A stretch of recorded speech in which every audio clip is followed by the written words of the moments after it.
নমস্কাৰ বন্ধুসকল, আপোনালোক আটাইলৈ ৰঙালী বিহুৰ বহুত বহুত শুভেচ্ছা থাকিল।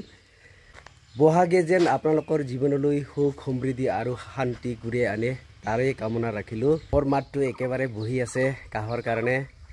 যেতিয়াবা আপোনালোকক ৰঙালী বিহুৰ শুভেচ্ছা নজনাই কেনেকৈ থাকিব পাৰোঁ। এইফালে আমাৰ মেছেজ আছে, সেয়া চাব।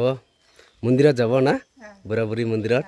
ইয়াৰ পৰা সাজি কাচি ওলাইছে ৰাভা ট্ৰেডিশ্যনেল ড্ৰেছত, হয় না? হিপি ৰঙালী বিহু আৰু আটাইকে দিয়ে হিপি ৰঙালী বিহু আপোনালোক। সকলৰ কাৰণে শুভেচ্ছা থাকিল। আৰু এয়া হ'ল আমাৰ ৰংচাই বজাৰ। আৰু এইপিনে আমাৰ অসম ভাইৰ দোকান আছে, প্ৰসাদৰ দোকান। তেওঁৰ দোকানতে প্ৰসাদবিলাক লৈ থাকোঁ সদায়ে। আৰু এনেদৰে আমাৰ প্ৰসাদ লোৱা শেষ হ'ল। তো ফাইনেলি আমি শিৱ মন্দিৰ পাই গ'লোঁ। এয়া চাব গেট, আমাৰ ৰংচাই বজাৰত থকা শিৱ মন্দিৰ গেট। আৰু এয়া চাব পাহাৰৰ ওপৰত পুৰা মন্দিৰ আছে। আৰু ইয়াৰ ৰাস্তা চাব পাৰে, পুৰা পাহাৰৰ ওপৰত আমাৰ শিৱ মন্দিৰটো আছে আৰু বুঢ়া বুঢ়ী থানো আছে। তো ভালে লাগে উঠি, কেনেকুৱা ভাল লাগে না পাহাৰ উঠি। আমি লাহে লাহে উঠি গৈ আছোঁ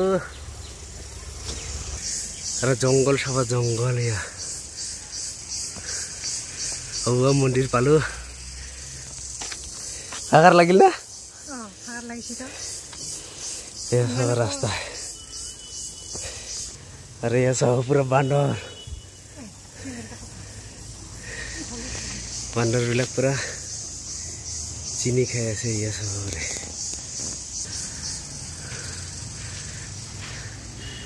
আৰু এয়া আমাৰ শিৱ মন্দিৰ আহি পালোঁ।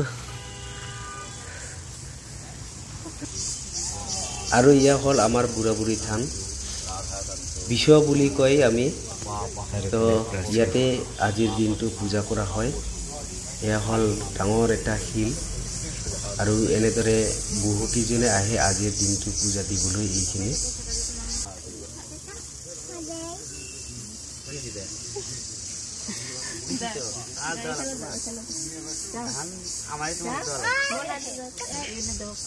তো এনেদৰে আমাৰ ৰংচাই বজাৰত থকা বুঢ়া বুঢ়ী থানত পৰিৱেশটো দেখিবলৈ পাইছোঁ। আমাৰ অলপ পলম হ'ল অহাতে, তো মোৰ মাত বহি থকাৰ কাৰণে মোৰ বেছি কথা কোৱাৰ মন নাই, তাৰ কাৰণে ক্ষমা কৰিব। আৰু ইয়াত চাব পাৰে আমাৰ মিছেছ পূজা কৰি আছে, আৰু ময়ো সেৱা এটা জনাই আহিলোঁ। আৰু এয়া হ'ল আমাৰ শিৱ মন্দিৰ, অসম্পূৰ্ণ অৱস্থাত আছে। সেয়েহে বান্দৰবিলাক যেনি তেনি আহি উৎপাত কৰি থাকে, কাৰণ এই পাহাৰত বহুখিনি বান্দৰ আছে। তো আজি ভোলানাথৰ লগতে প্ৰভু শ্ৰীৰাম ভক্ত হনুমানৰ দৰ্শন লাভ কৰি খুবেই ভাল লাগিল। তো ফাইনেলি আমাৰ দৰ্শন হৈ গ'ল। তো তোমাক পূজা কৰি কেনেকুৱা লাগিল? ভাল লাগিছে। কয়বাৰ আহিল ইয়াতে? দুইবাৰ। শিৱৰাত্ৰিত একবাৰ আৰু আজি একবাৰ, দুইবাৰ হয় নেকি? সুন্দৰ, শুভেচ্ছা থাকিল। আৰু এয়া আমাৰ দুৰ্গা মন্দিৰ, আৰু এই দুৰ্গা মন্দিৰ ফিল্ডতে মূৰ্তি খেল হ'ব। এইফালে পুৰা ৰেডি হৈ আছে, খেলা হ'ব না? কয়জন ঘূৰাব? দুইজন ঘূৰাব না? তো ইয়াত চাব পাৰে মোটামুটি ৰেডি হ'ল। এইখিনিতে বুৰ্চি খেল হ'ব আবেলি, আৰু ইয়াক গাঁটা কৰা হ'ল, খুঁটিবিলাক চাফ চিকুণ কৰা হ'ল। পুনৰবাৰ আপোনালোকক ৰঙালী বিহুৰ শুভেচ্ছা যাচি আজিৰ ব্লগটো ইমানতে সামৰিছোঁ। ধন্যবাদ।